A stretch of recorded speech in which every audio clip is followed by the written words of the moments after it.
There are several habits a lot of us are making out, a lot of drivers, car owners are making out there that end up every monthly cost them thousands of dollars spending. It's because they failed to understand that every morning before you start or drive your vehicle, there are certain tasks already at hand that they should meet up to or need to complete so that their vehicle won't fail or get damaged at the process of them using the vehicle, of which everyone knows that when this occurs they will be like, what kind of vehicle is this, man? I don't like this vehicle is rubbish. Meanwhile, they are the very big cause of the problem. In today's video we are going to look into the things you should do before you start your vehicle, and if that resonated with what you like to be getting or see from us, I urge you to subscribe to the Diagnostic guy and also like and comment. So without much being said, let's dive in.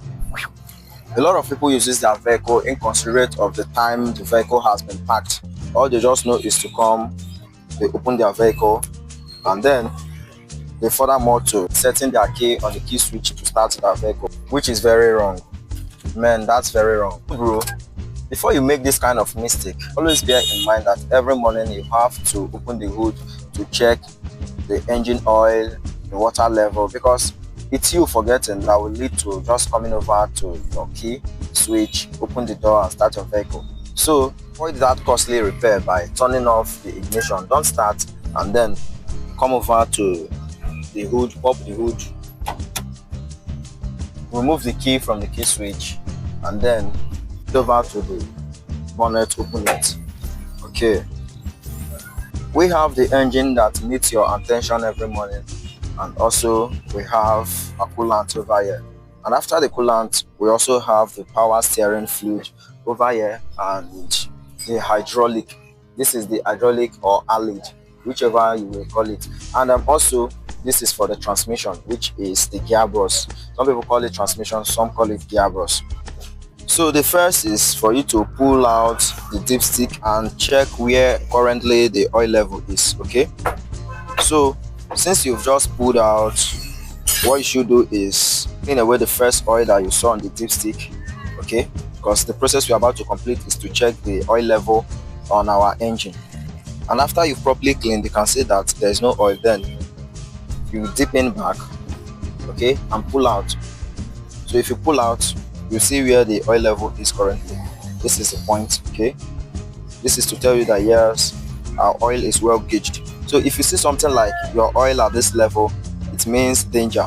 Okay, so do well to always check your oil level to see where it is every morning. And also after you're done with this, you should now head over to the coolant. Okay, so open.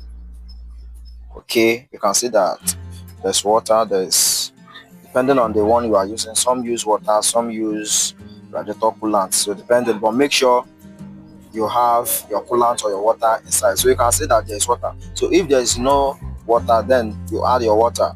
Okay, and then after that, make sure it's well covered or tightened. Also, you head over to the power steering.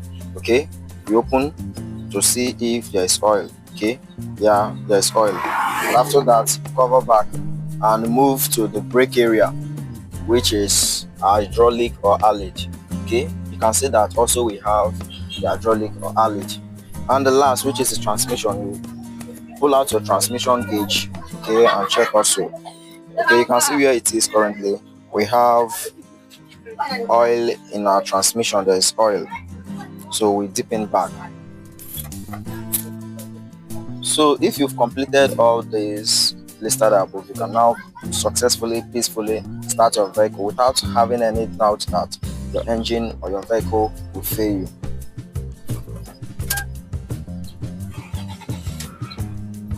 Okay, so therefore, after you've started your vehicle, you can see that our RPM is high.